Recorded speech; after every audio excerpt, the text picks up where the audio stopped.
I'm Meghan Hirschenroder, and I'm a young person in recovery. Meghan, welcome to the show. Thanks. So, Meghan, tell me how it was growing up. Growing up, I have 2 older sisters, an older brother and a younger brother. And as far back, I can only remember back to the age of 4, surprisingly. And my mom is an active addict to this day. And she was on, me and my family used to live as a family until about 4. When I was 4 years old, my mother was on felony parole, and she was she violated, and parole took her off to prison. And my dad got full custody of me and my younger brother because we share the same mother and father. Mm-hmm. And the rest, my other siblings, we were like half or whatever. So my dad was only able to take custody of me and my little brother. So from the age of 4 all the way through my entire life, my dad raised me and my younger brother by himself. And he did an amazing job. I mean, we didn't need or want for anything. We lived in the country down in Columbia County, so like we had a yard to play in. We could ride our bikes in the road, climb trees. I used to make my little brother eat dirt. And, we went to school, and everything was fine. We had awesome Christmases, birthday parties, like nothing was wrong with my childhood. It didn't even really bother me that my mother wasn't around because I had everything I needed from my dad and my little brother and friends, and it didn't really start to bother me until I got older, when my body started changing and I didn't have a woman to talk to. That's when I wanted my mom around. I didn't know how to do my makeup or my hair, so that's when it started to affect me that she wasn't there. So growing up, school, no issues in school? I was an honor student. I was in the paper all the time for my grades. I was really into sports. I did soccer and softball. I did really good in softball. I got a bunch of awards for it. I wish I continued it, but once I turned 16, I got a job. It interfered with practice. I was in chorus, and I did cheerleading and color guard, and I did theater. I got along with everybody. My little brother struggled. I didn't. I did really good in school. I liked school.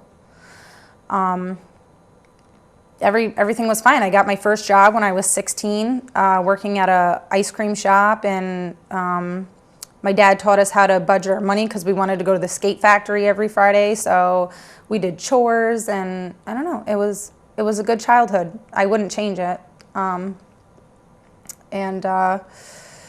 I never smoked cigarettes or anything like that. I pretended to, but because it was cool. We used to sneak cigarettes in the backyard or something. I didn't know what I was doing. Everything changed when I turned 15. So what happened when you were 15? I started smoking weed and drinking. How'd that take place? How'd you get introduced to? I had a friend. She was I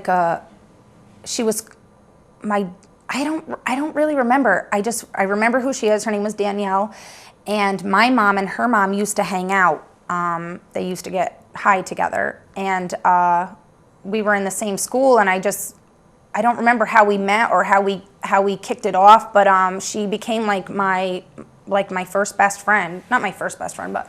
And she smoked weed, and we used to just smoke weed and watch WWF and drink coffee. And that's how, I started smoking weed. And I don't remember the first time I ever drank. I don't remember the first time I got drunk. I just remember being able to drink a lot and thought it was cool. I never drank beer. It started off with liquor. And I believe I matured really fast because of the lifestyle that I lived. I had to help out with the house and help out with my little brother, and it was just how I lived. So it was I always hung out with the older kids, and on top of it, I could drink and handle it. I wasn't sloppy and puking. It was like I was the life of the party. Everybody wanted me to hang out. And I did that until I met a boy. And that got me into the harder drugs. Everyone warned me about him. I met him at a graduation party, and everybody told me he was bad news. He did drugs. He beats his girlfriends, and I was like, oh, that's not going to be me. I'm going to change him. And how old were you at that point? I believe I was 16 years old. So a year later. Mm-hmm. Yep. And I always told myself I was never gonna do drugs. That's what took my mom away. People who do cocaine and heroin and things like that, they're scumbags. And I started hanging out with this boy, and I didn't know it at first, but he was into those kind of drugs. And by the time I realized it, I was like almost infatuated with him. Like I wanted to be that girl that he changes for, and he's gonna fall madly in love with me, and that's not what happened at all. Didn't work out that way. Oh gosh, no. I don't want to say it ruined my life, but I am not the person I was before him, and it's kind of sad because I was really, I had really good self-esteem. I had like a really good outlook on life. I trusted people, and everything is just different now. And I'm like scared of being hurt. And, you know, he was bad into drugs, and he was abusive. And I remember the first time I decided to get high with him, he wanted to go hang out, and I didn't want him to leave. I wanted to hang out, so I told him I'd go with him wherever he was going. And they started getting high on cocaine, and him and the guy were like, have you ever tried it? You know, and I was embarrassed because I'd never did, and that's what they were doing, so I tried it. And it just progressed after that. It was like I just kept trying everything, and I thought that he would stay home if I would get high with him, or we would get along better, and it just got worse. It just got worse because the abuse picked up and it was like every little thing, and he had OCD, so it was like if I didn't clean the way he wanted me to, I would get hit for it. If I didn't have money for the drugs, if I didn't have a way to get the drugs, if I did drugs at school, because once I was still in high school. Mm-hmm. So eventually I started hanging out with a different crowd at school, the kids who did drugs. So it's like sometimes I would get high at school, and if he knew about it, it's like if I didn't bring half of it home, I'd get hit, or he wouldn't pick me up. Things like that. It just turned into like every little thing. If it wasn't his way, I would get hit. And you know, he cheated, he lied, all these things, and I stayed for 3 years. How was your relationship with your dad during this period? Almost non-existent. I've always been close with my father, always. Lee was his name. I didn't have a life outside of him. It was just him. And my dad didn't know what was going on for a while. And then he hid it from him? Oh yeah. Nobody knew, because I still went to school. I still maintained my grades. So nobody knew you were using? I think my little brother did. Because I had went to school one day, still up from the night before, and I would try to avoid my brother. And he said to me, and it was so weird because I would go into school and everybody would be like, oh, you look so good today. And I'm like, are you kidding me? And my brother would be like, it's funny because everybody doesn't know it, but I know you're high. And I'm like, what? But I didn't know if he knew what I was high on, but I didn't. So it was just weird. I mean, the people that got high as well knew that I was, but like as far as my family was concerned, I don't know if they knew. It was never really brought up. My dad eventually, there was this girl at school who she knew that Lee was abusing me. One day I had went to school and I had like a big scratch across my neck because Lee had pulled me out of the car and choked me with my sweater. And she told my little brother. And my dad, I had talked my father into letting me move into Lee's house when I was 17 with his mother. His mother was an alcoholic. And my dad said, the only way I am even going to consider this is you need to make it to school every day. And it was out of my my school jurisdiction or whatever. So Lee was responsible for making sure I get to school every day. So that was the deal. And it worked for a little while. But of course, the drugs became a problem. I stopped kind of going to school. Lee would pretty much kick me out every other week and make my dad come pick me up at 3 a.m. Just random craziness. And at that point, I was like, Lee had such control of me that my dad was too scared to pull me away. He told me this after the fact. He said he was too worried to do anything because the control that Lee had over me, he was worried that if he tried to take me out of the situation, I was going to run away, and he was never going to see me again. He didn't know what to do. So started with marijuana and alcohol at 16. Progressed to cocaine at 17.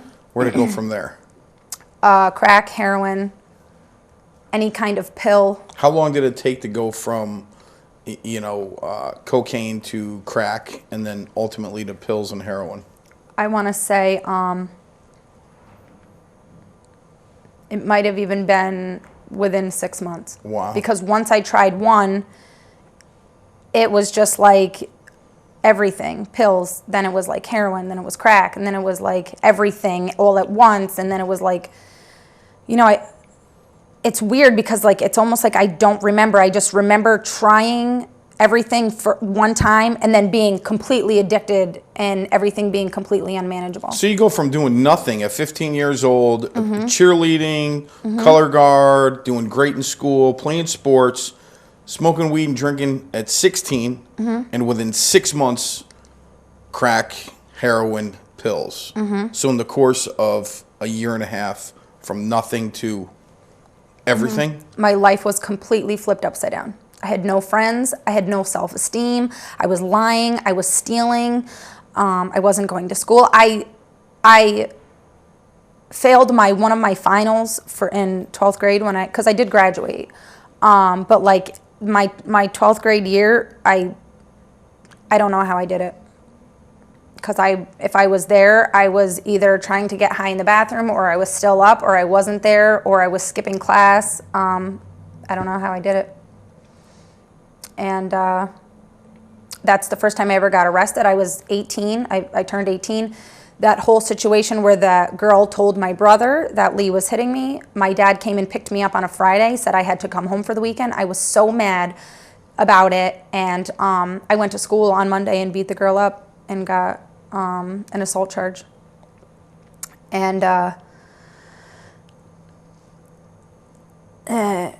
I got arrested. I got an assault charge. I had to pay $3,200 in restitution. I was put on 3 years probation. And shortly after, I broke up with Lee after my high school graduation. So things got better after you got rid of Lee? Yeah. I actually, what was weird is I didn't do enough heroin to be sick or go through withdrawals. So I don't even think I was addicted at that point, if that makes sense. It was just, I just did what he did. It didn't have control over me. He had control over me, so I just kind of went along with him. Because when we broke up, I didn't do drugs. That was it. I just went home to my dad's. Wow. I just didn't do anything. I No stayed treatment, just stopped? Nope. I just went to my dad's, and I mean, mentally I was messed up. Sure. But as far as like withdrawals and anything drugs, I didn't crave anything. I just went home and I stayed in my room for 3 months, but, and eventually, I kind of picked myself back up, and I got a job, and I ran into a girl at work that got high with me and Lee, and that's how I started using again. Started all over again. Because we decided to go out drinking. She sniffed coke, so I was like, oh, okay. And then once I started back up, that was it. Didn't take long to get you right back where you left off with Lee.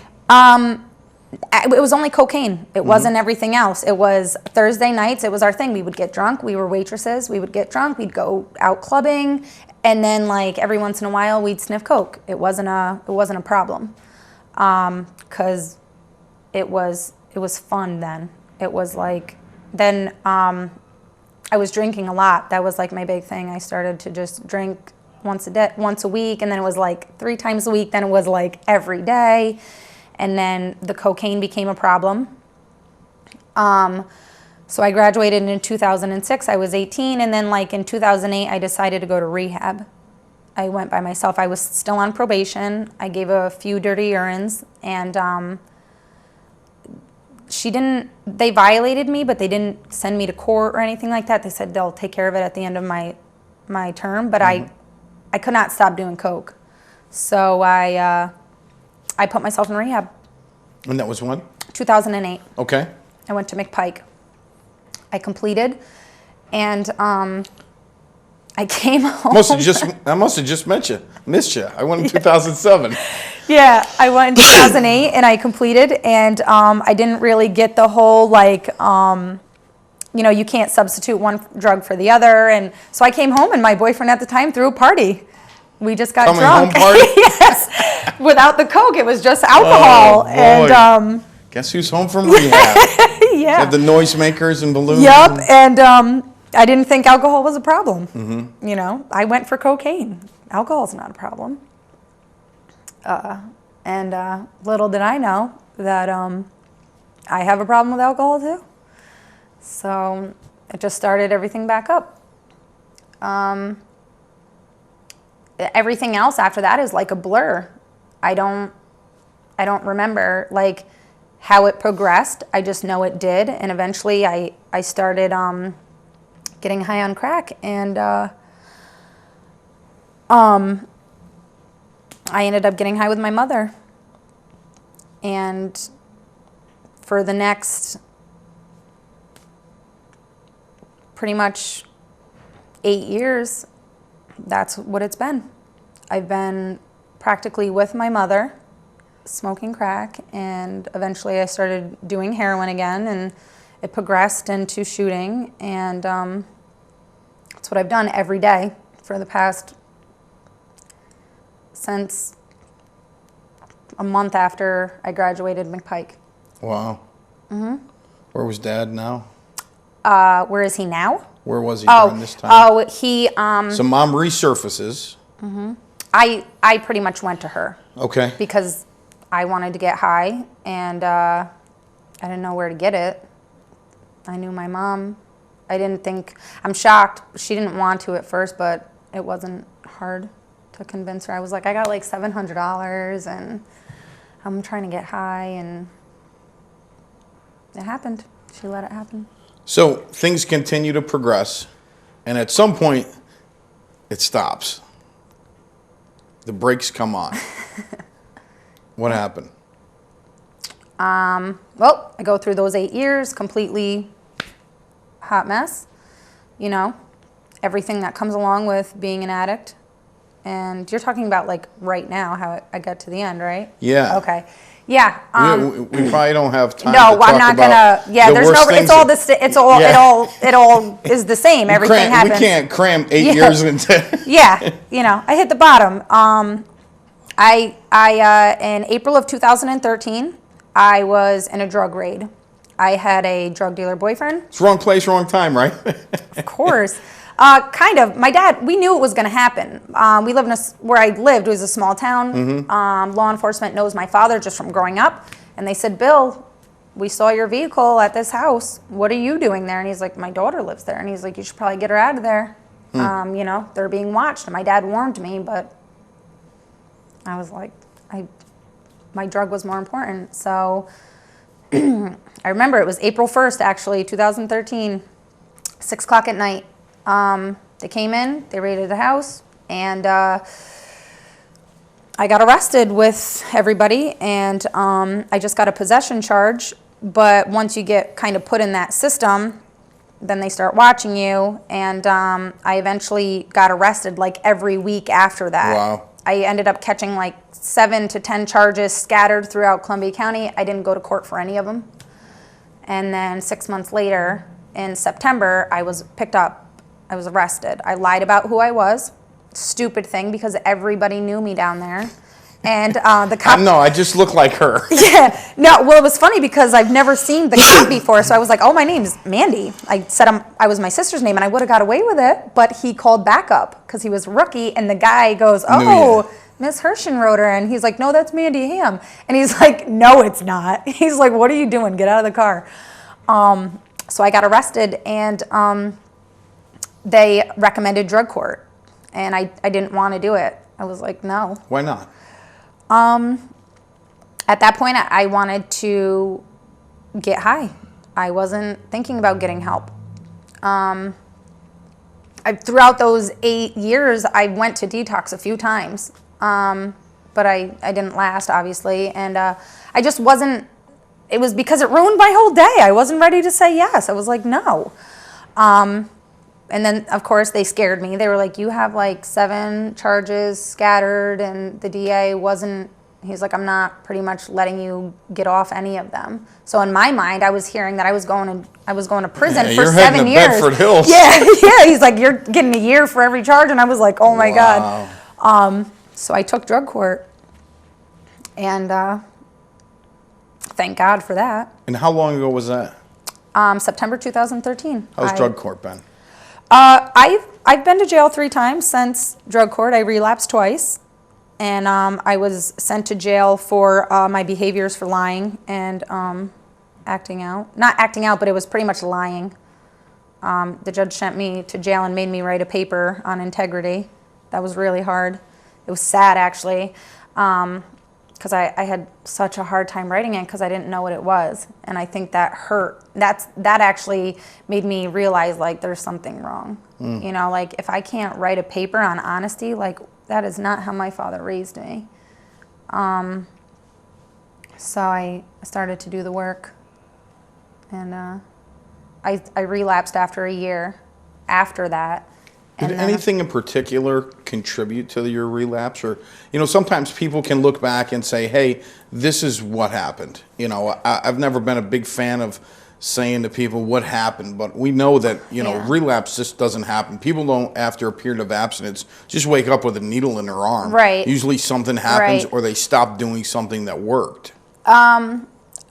I mean, there's a bunch of things that now that I know about it, I could say, but honestly, I believe it has a lot to do with my self-esteem. I think I was always worried about being judged, so it's like my self-esteem and my honesty.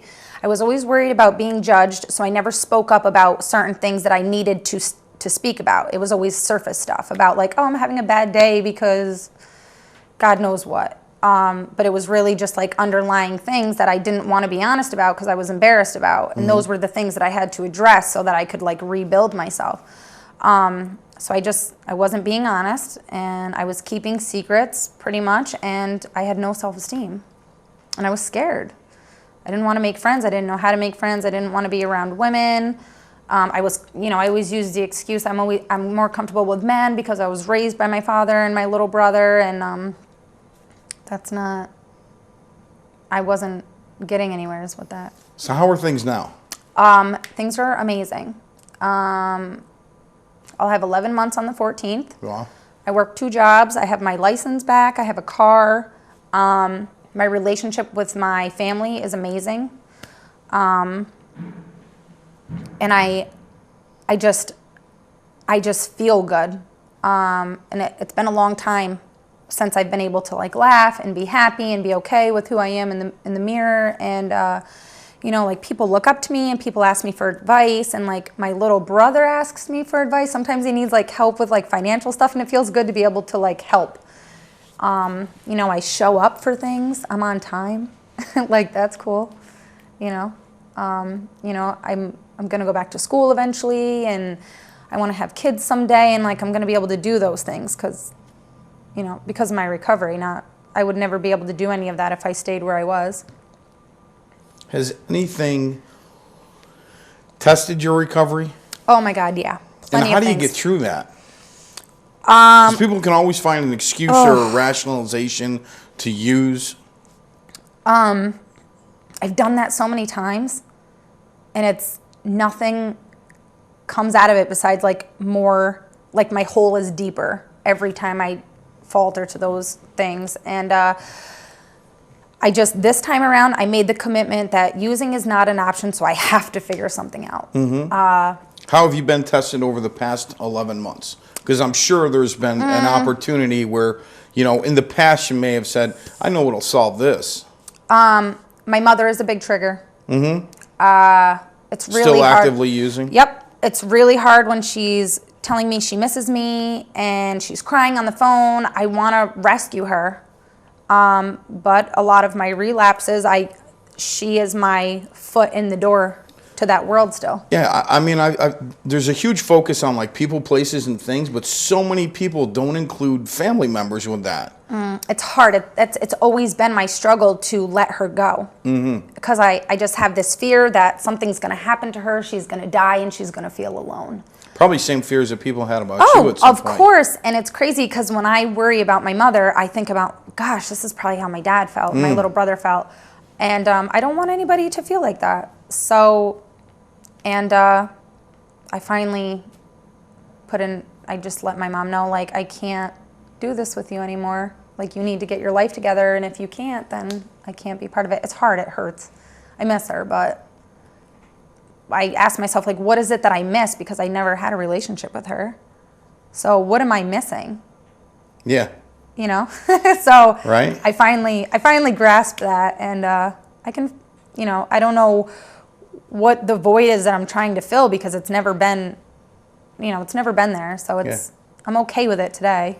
What advice would you give a young person that's struggling with addiction or a young person in recovery? Because let's be honest, you know, a lot of young people, it's big with young people using. It's not always, you know, cool to be young and in recovery.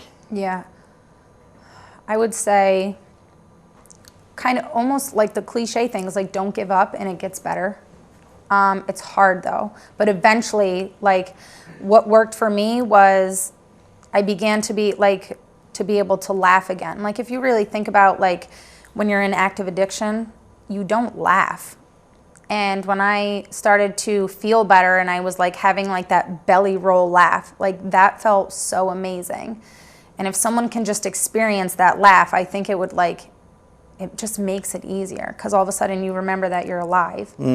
And just don't give up. Like it's really hard in the beginning, but it's so worth it. And like my biggest fear was like when when all of a sudden I was doing what I had to do and like I was clean and in recovery, like it was boring at first, but I always try to remember what I used to like to do before and I try those things again.